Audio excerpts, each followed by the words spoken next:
Twelfth class में सोचा है कि डॉक्टर बनना ही बेटर है।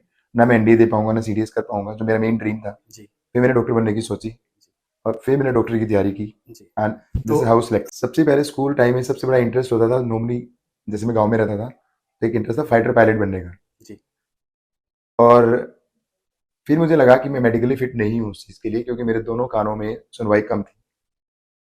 अल्टीमेटली मुझे ये समझ में आया, अगर मुझे कहीं आगे जाना है तो शायद एक मेडिकल फील्ड है जहाँ पे मेरा कोई मेडिकल चेकअप नहीं होगा, मैं डॉक्टर बन सकता हूँ। देखो, अगर मैं अपने घर के माहौल की बात करूँ तो मेरे फादर जो थे, इज नो मोर नाउ।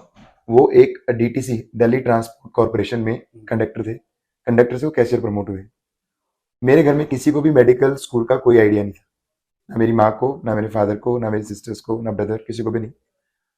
बस मैं स्कूल में था, मैंने आइडिया लेकर पढ़ना है, मैं वापस आया स्कूल से, मैंने घर पे बोला मुझे डॉक्टर बनना है। हुँ। तो मेरी माँ का पहला कहना था कि डॉक्टर बनने में बहुत टाइम लगेगा और हमारे पास इतना पैसा नहीं है हम तुझे डॉक्टर बना पाए, जी, क्योंकि नॉर्मल लोगों के दिमाग में होता है कि डॉक्टर बहुत बनने ज़्यादा के लिए पैसे बहुत लगते पैसा हैं लगता और कहा जा रहा था कि महँगी है, और होती है, दिमाग में ऐसा चल रहा था। नॉर्मली लगता है कि बहुत महंगा होगा। हुँ, और जब मैं मेडिकल कॉलेज जाने लगा तो मेरे गांव के लोगों को लगता था कि यार इतने पैसे इसने कैसे लगाए, कैसे लगा दिए? कहाँ से आए इनके पास इतने पैसे कि ये डॉक्टरी की पढ़ाई कर रहा है। तो यानी आप गाँव से ही यहाँ पे मौलाना आज़ाद आते थे? से मेरा गांव पड़ता है बिल्कुल बहादुरगढ़ के पास।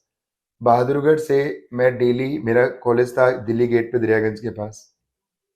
दो 1998 की मैं बात कर रहा हूँ, मुझे 3 बस बदलनी पड़ती थी और मुझे 2.5 घंटे लगते थे अपने गांव से मेडिकल कॉलेज आने में। यानी ढाई घंटे आने, ढाई घंटे जाने प्लस वहाँ पढ़ाई। 8 8 बजे का मेरा कॉलेज था, तो मैं 5:30 बजे चलता था घर से, जी। तो मैं 8 बजे पहुंचता था। स्वागत है सर आपका न्यूज़ 18 की डिजिटल प्लेटफ़ॉर्म लोकल 18 पर। जैसे कि सर आप बहुत बड़े रोबोटिक्स सर्जन हैं और आपसे मेरा पहला सवाल ये रहेगा कि आपको इस मेडिकल फ़ील्ड में इंटरेस्ट कैसे आया? तो नमस्कार। देखो, मेडिकल फील्ड में इंटरेस्ट अगर आप मेरे को बिल्कुल ऑनेस्टली पूछते हो तो स्कूल टाइम में ऐसा कोई इंटरेस्ट नहीं था। सबसे पहले स्कूल टाइम में सबसे बड़ा इंटरेस्ट होता था नॉर्मली, जैसे मैं गांव में रहता था तो एक इंटरेस्ट था फाइटर पायलट बनने का। जी, और फिर मुझे लगा कि मैं मेडिकली फिट नहीं हूँ उस चीज़ के लिए, क्योंकि मेरे दोनों कानों में सुनवाई कम थी। अल्टीमेटली मुझे ये समझ में आया, अगर मुझे कहीं आगे जाना है तो शायद एक मेडिकल फील्ड है जहाँ पे मेरा कोई मेडिकल चेकअप नहीं होगा, मैं डॉक्टर बन सकता हूँ। क्या बात है। और फिर मैंने, मानो ट्वेल्थ क्लास में सोचा कि डॉक्टर बनना ही बेटर है। ना मैं एनडीए दे पाऊंगा, ना सीडीएस कर पाऊंगा, जो मेरा मेन ड्रीम था। जी, फिर मैंने डॉक्टर बनने की सोची और फिर मैंने डॉक्टर की तैयारी की। जी। एंड तो this is how select. Sir मैं आप आपके स्कूलिंग पढ़ाई को लेकर जानना चाहूँगा, आपकी पढ़ाई-लिखाई कहाँ से हुई है?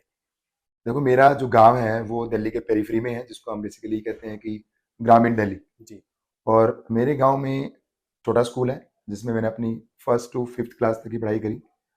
एंड उसके बाद एक एंट्रेंस होता है नवोदय स्कूल। जी, नवोदय स्कूल पूरे इंडिया में है। वो एक अभियान शुरू कराया था नरसिम्हा राव जी ने। वो स्कूल डे बोर्डिंग स्कूल है, बोर्डिंग है बेसिकली, कि उसमें आप सिक्स क्लास में जाते हो एग्जाम्स दे के, एंट्रेंस।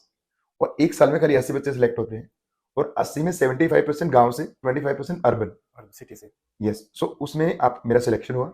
फिर मैं नवोदय स्कूल मेरे गांव से कहीं 10 किलोमीटर और आगे जाके बिल्कुल जी, हरियाणा बॉर्डर पे था। वहां मैंने अपनी 6 से लेकर 12th तक की पढ़ाई की। पूरे 7 साल वहीं रहे। और वहां ही पे ये जो मैं ड्रीम की बात कर रहा हूँ कि मुझे जी। डॉक्टर बनना है। जो मेडिकल एंट्रेंस एग्ज़ाम होते होंगे एडमिशन के लिए। मेडिकल एंट्रेंस बेसिकली 12th के बाद होते हैं। हुँ, जो आपका एग्जाम आज के नीट एग्जाम कहते हैं, पहले सीबीएसई अलग होता था, दिल्ली पीएमटी अलग होता था, ऑल इंडिया अलग होता था, एम्स अलग होता था, पुणे एएफएमसी अलग होता था, सब अलग अलग थे उस टाइम पे। जी, आज ये सब नीट में आ गए हैं, बट सब उस टाइम अलग अलग एग्जाम अलग-अलग देने थे। पड़ते थे। फिर आपने कौन-सी एग्ज़ाम दिया और कौन-सी मेडिकल कॉलेज से आपने पढ़ाई किया? सो मैंने, मुझे बहुत ज्यादा कॉलेजेस का आइडिया नहीं था। हुँ, मेरे दिमाग में खाली एक था कि भी एम्स, हुँ, एक एएफएमसी पुणे, और तीसरा कहते थे दिल्ली, और सीबीएसई पीएमटी का एग्जाम होता था। मैंने खाली 4 ही एग्जाम दिए थे। इसके अलावा दुनिया भर के मेडिकल कॉलेज हो रहे हैं, कोई प्राइवेट जी, है कोई सरकारी है, और मुझे आइडिया नहीं था। मैंने 4 कॉलेजेस का एग्जाम दिया, जिसमें मेरा एम्स को छोड़ के तीनों जगह सिलेक्शन हुआ। एएफएमसी भी, दिल्ली पीएमटी भी, और सीबीएसई पीएमटी भी। जी, अल्टीमेटली रैंक मेरी अच्छी आई थी, जिससे मुझे इंडिया का बेस्ट कॉलेज मिला, जिसको कहते हैं मौलाना आजाद मेडिकल कॉलेज, जो दिल्ली में है। दिल्ली में ही, हाँ। हाँ। जी, तो वहाँ से आपने अपनी मेडिकल की पढ़ाई की, उसके बाद रोबोटिक सर्जरी में कैसे आपका इंटरेस्ट आया? अगर मेरी मेडिकल जर्नी देखोगे तो मैंने 98 में एमबीबीएस ज्वाइन किया।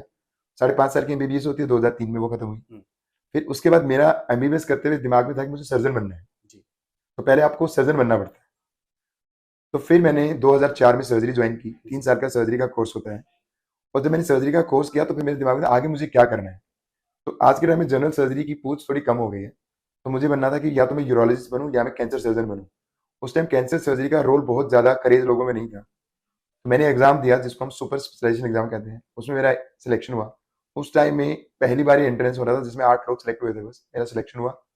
फिर मैंने राजीव गांधी कैंसर इंस्टीट्यूट से डीएनबी कहते हैं उसको, डीएनबी इन कैंसर सर्जरी 3 साल का कोर्स था वो किया। तो कैंसर सर्जन बनने के लिए मुझे 5.5 3 और 3 मीन्स 11.5 साल के बाद मैं कैंसर सर्जन बना।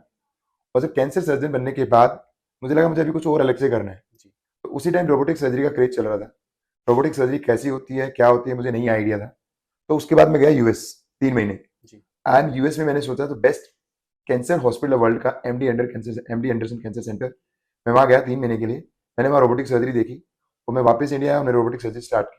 तो मेरा रोबोटिक सर्जरी का क्रेज या मेरे को जो भी आइडिया आया वो एमडी एंडरसन कैंसर सेंटर से आया यूएस से। And then I came back और मैंने राजीव गांधी में आके कैंसर सर्जरी में रोबोटिक सर्जरी स्टार्ट करी। सो मैंने रोबोटिक सर्जरी 2013 में मार्च में शुरू की थी। जी, तो मान के चलो कि अभी करीबन 11 साल हो गए। जी, तो इन 11 साल में करीबन 3000 रोबोटिक सर्जरी में कर चुका हूँ। जी, और कैंसर सर्जरी की बात करूँ तो अराउंड 25 टू 27,000 के बीच में मैं कैंसर सर्जरी कर चुका हूँ। रोबोटिक सर्जरी मीन्स आप हर पेशेंट को रोबोटिक सर्जरी नहीं कर सकते, जी, सिलेक्टेड पेशेंट्स को कर सकते हैं। जी, तो मेरा जो वॉल्यूम है धीरे-धीरे बिल्डअप हुआ और अगर मेरे कैंसर केसेस में 100 ऑपरेशंस पर मंथ करता हूँ तो उसमें आप 10 से 15 ही रोबोटिक सर्जरी करते हो। जी। दैट्स व्हाई द वॉल्यूम, मेरा जो वॉल्यूम है वो कह सकते हैं कि भी हम one of the leading surgeons हैं जो रोबोटिक सर्जरी मैक्सिमम करते हैं कंट्री में।